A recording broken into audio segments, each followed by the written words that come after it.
I'm going to show you how to retouch your image on Photopea. Make sure you have your folder saved in your computer with your name.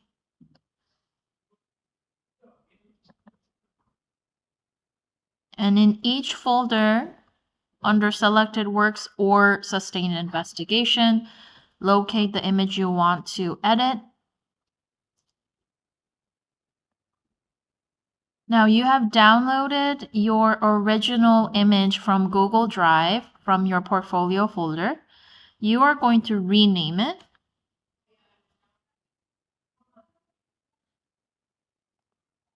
You're going to rename it as original. Make a copy. Go to the edit folder and you're going to paste. Now rename this file and call it edit.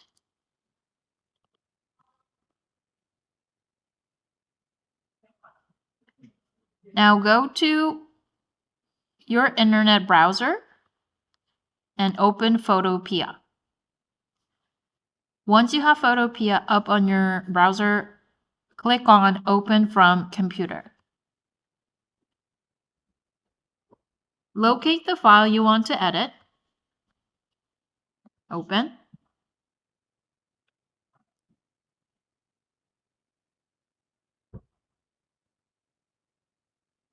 Photopea is an app or a software that you can use through the browser of your laptop for free that has all the functions that Photoshop offers. So the shortcuts and the panel and the interface all looks very much similar to Photoshop. So if you know how to use Photopea, you would know how to navigate Photoshop. If you know how to navigate Photoshop, you would know how to use Photopea. This is great because if you don't have access to Photoshop, and once you graduate, Photoshop is going to be paid, you can always use Photopea.com to retouch your images. So first things first. When you open your file to retouch on Photoshop or Photopea, it is going to be called a PSD. Not a JPEG, not a TIFF. It's going to be called PSD. The first thing that you want to do is you want to put the ruler on the sidebar right here at the top and the left.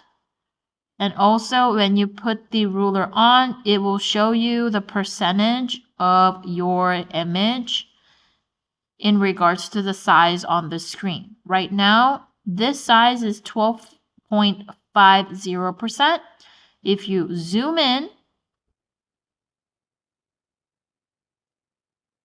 the percentage increases.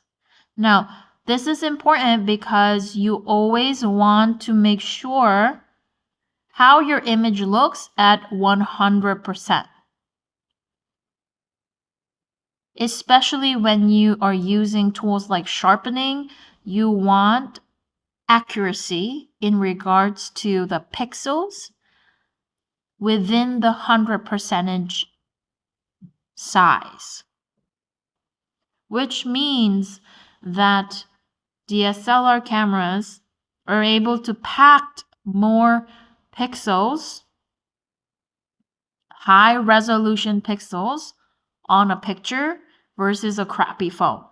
So this is why you always want to use a high quality DSLR camera for better resolution.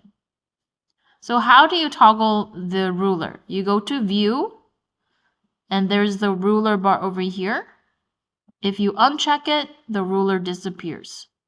View, rulers, it comes back. When you hover to the sides and you right click, it gives you which dimension you want, either pixels, inches, centimeters, millimeters, percent. Go for inches because your dimension that you have to submit on College Board and everywhere else, we use inches. So as you can see, the image starts at 0 and it goes all the way to 60, approximately 60 inches. It starts from 0 as a height and it goes all the way to almost 80 inches.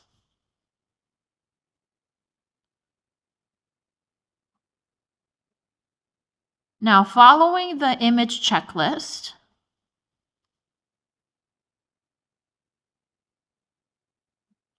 the first thing you want to do is straighten the horizontal and the vertical lines of your artwork. First, you want to drag a guideline from your rulers. So let me show you again. Edit, undo. Press on the sidebar, the ruler sidebar, and drag the guideline to the edge of your artwork. Now we know that this side has to go left to make it a straight vertical line on the left.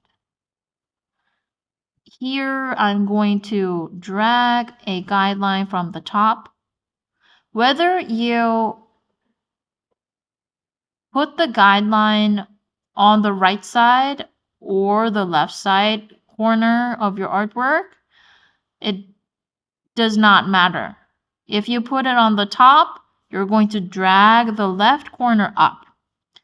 If you put the guideline on the left, you're going to drag down the right corner.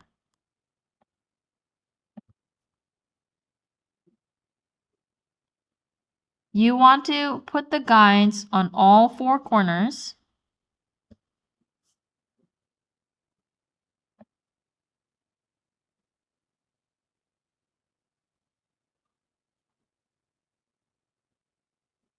Like that, roughly.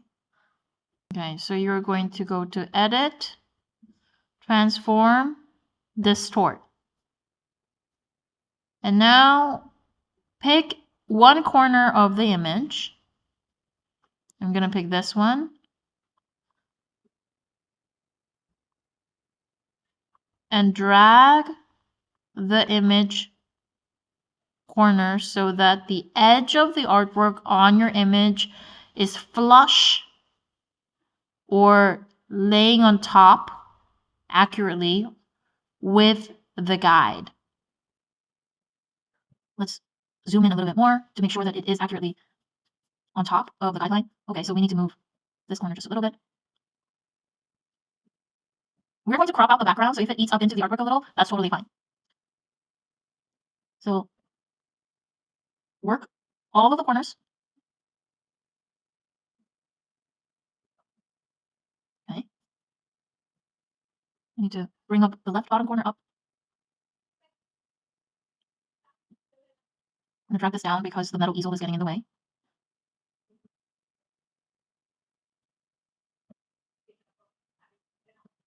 Okay. So we are going to press Enter.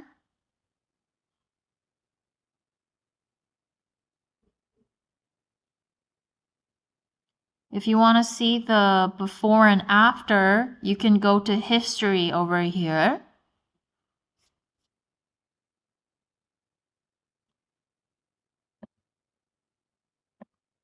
So before, after, before, after. Let's check the corners. Because you are painting on a piece of paper, it is bound to warp. As you can see at the top of this artwork, the paper has warped. If you still want to straighten it up even further, what you can do is either crop it out or straighten it with edit, transform, and warp.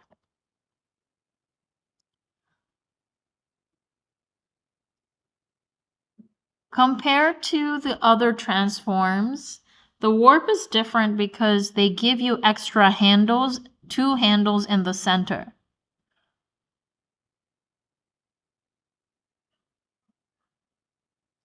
Because this part of the paper is warping down, I'm going to click on this circle right here in the left middle and drag it up to unwarp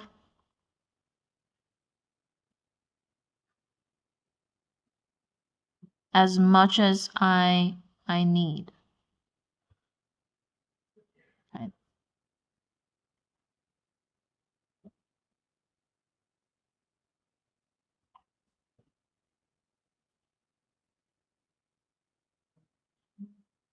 I think that's pretty good. Click enter. And now you're going to crop out, press C for this icon here, that's perspective crop. You can click on that or press C on your keyboard. You're going to bring down your edges to your guidelines that you created. And because you have the snap on, whenever you toggle your edges, it's going to snap into the guides. Click enter. Now let's get rid of the guides, clear guides. Ta-da! So let's go to 100 and see that we have not left any background on all 4 edges. Awesome. Perfect. So this is how you straighten vertical and horizontal lines to your artwork on Photopea. Let's try to see what the difference is like. So before and after. Before and after. On the next video, I am going to show you how to retouch the images in regards to light and saturation. On your panel, layers panel, you have this circle with a half black and half white. It's called new adjustment layer. You click on it and you have many different options. But for now, let's do the basic ones.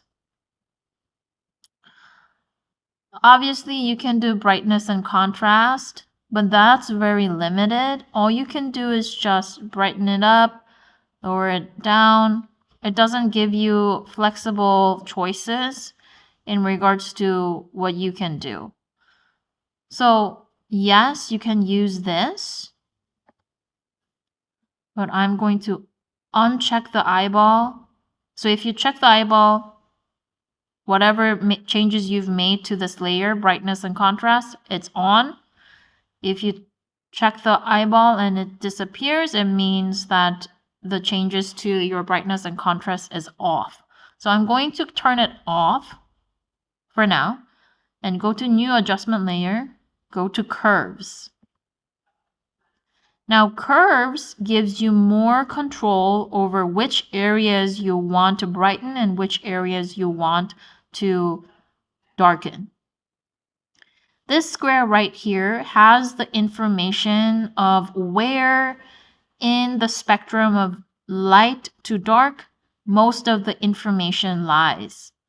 So as you can see, there's a big hill or a mountain in the middle. It means that the exposure of the image is well taken, well photographed, as most of the pixel information is in the midtones. You definitely want that. And this on the left is the shadows. This is the midtones, and on the right is the highlight. Let me show you what I mean. So if you drag the top part and drag it to the left, you're increasing the 0.0 white to be lighter, and then you're dragging the white points down to make it darker. If you toggle the circle on the bottom left, you are selecting all the values of the darkest colors on the image. If you bring it up, the blackest areas become lighter. If you drag it to the right, the blackest area of the image becomes darker. So if I were you, I would drag it to the right to make it darker so that the blacks look like blacks. You can play around with different points on the slope to finesse which areas you want to brighten and which areas you want to bring up. So obviously at the lower end, it's going to be the darker values. Here, the midtones, and at the top of the slope is the highlights. So let's say I'm going to click on the middle part. There you go. So if you click on the middle part, the circle is created, and if you bring it down, it becomes really dark. If you go up, it becomes brighter.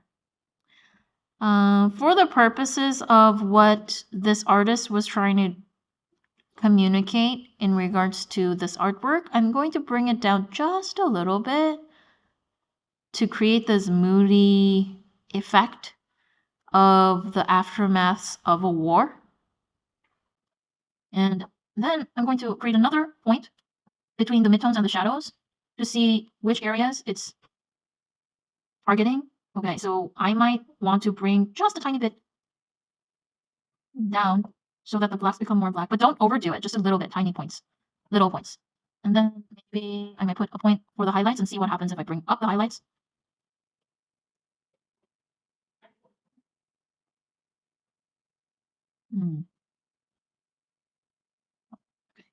I'll bring up just a little bit.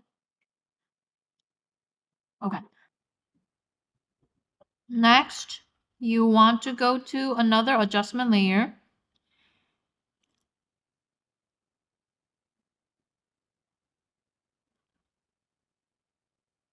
You can play around with either vibrance or saturation.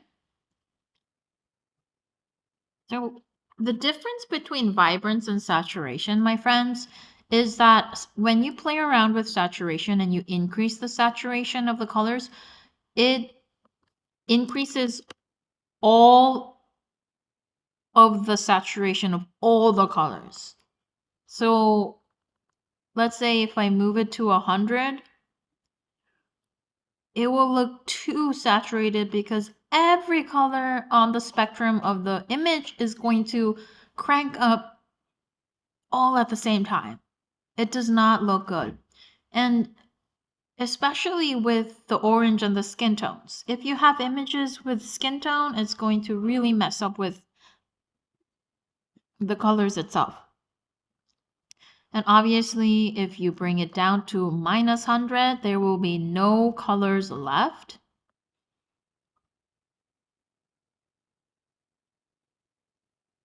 So let me put it back to 0. Now, what vibrance is instead of cranking up all the saturation of all the colors, it only brings up the vibrance of muted colors, colors that are not saturated already. Obviously, the amount of retouching that you do depends on the artist and the effect that the artist is trying to achieve. So let me show you another neat thing that you can do with your colors. You go to another new adjustment layer and you have the option of selective color.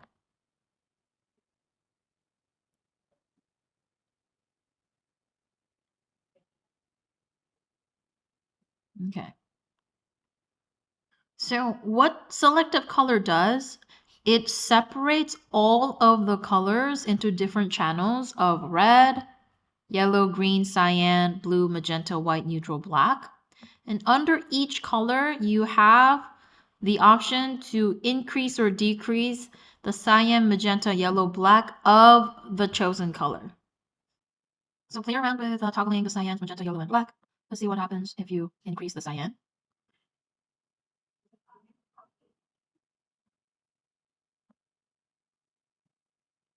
Or decrease the cyan.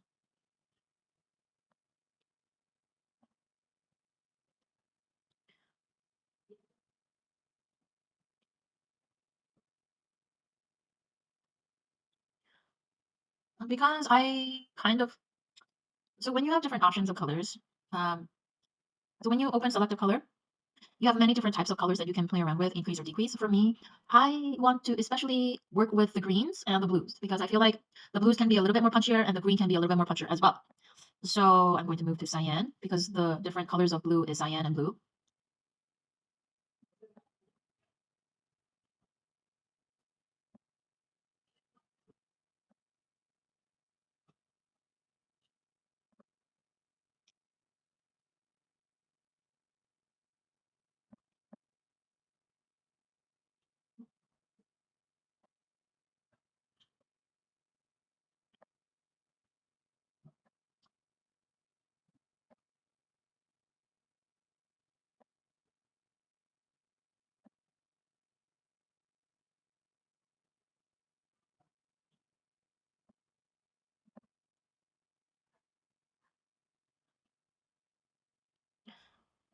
Another thing you can do with saturation other than vibrance is if you go to a new selective adjustment, new adjustment layer and go to hue/saturation,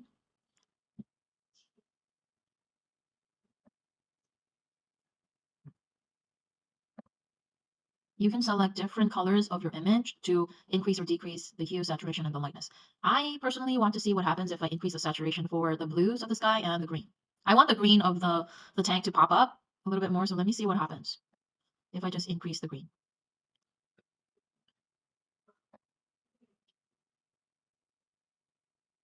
Okay, I think that's a little too much. Maybe like 30. And then bring down the lightness.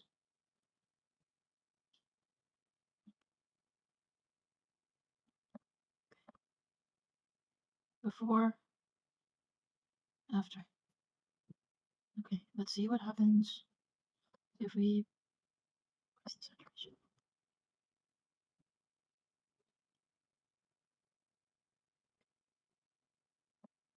Hue means you are changing the color of the blue on the color spectrum. You don't want to play around with the hue too much because that's changing the original state of your artwork.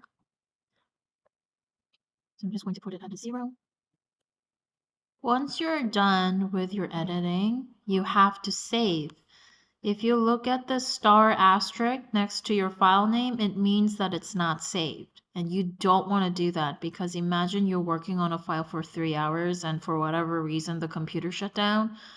Your 3 hours of work is wasted. So you always want to frequently save your files. Let's say every 15 to 30 minutes. So you want to save your Photoshop file so that you can go back and change the edits if you want. You go to File, Save as PSD, and you're going to save it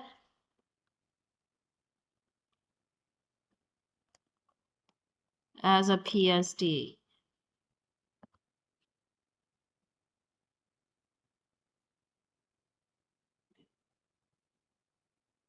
Now, once you have saved the file as a PSD,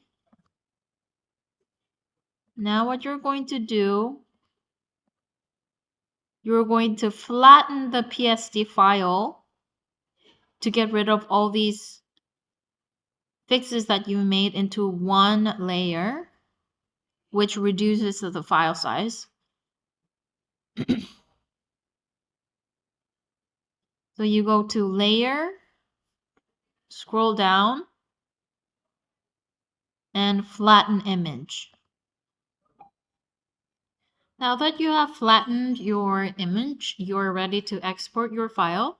You have to make sure that your final image is maximum 4 megapixels. How do you check that? You go to Image, Image Size, and at the top, it's going to tell you the image size. This one is right now 13.17 megapixels. That's too big. We have to bring it down to 4. So what you do, make sure your parameters is in inches, because on College Board you are putting down inches. And the chain over here has to be locked. It has to be black. You cannot have it unlocked, otherwise the ratio, when you decrease your width or your height, it is not going to decrease together in ratio. It's just, I will show it to you. If I unlock it and decrease the width, it's going to look like this, because it is not shrinking in ratio with the width and the height in sync. So let me undo that. Go to image size again. You have to highlight this chain, make sure it's black, bring it down to, I don't know, 28. Let's click OK. Go to image size again. Oop, 5.7. So we still need to bring it down just a little bit. Let me go to 22. Image size. Great. Now it's 3.52 megapixels. As long as your image is between 3 to 4 megapixels, it's totally fine.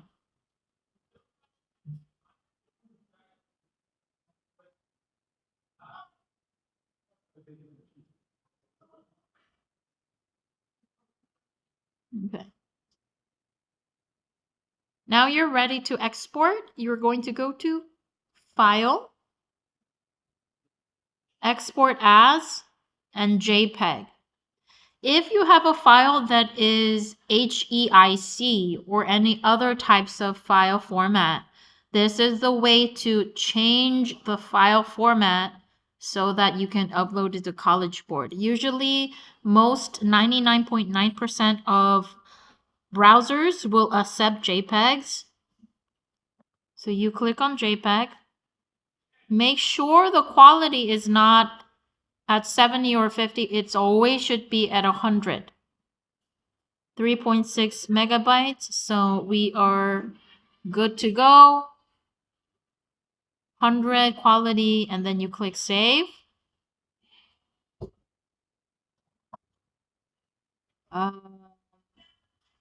Let's see where it was saved. Right now it got saved into the downloads. It's a JPEG file, so let me rename it into SW Final, SW2 Final, and I have to move it to my folder, right? Don't forget to move it to your designated folder or you will lose it if you don't rename it. If you don't put it in the right folder, you are going to lose your files. Please be organized and keep track. So let me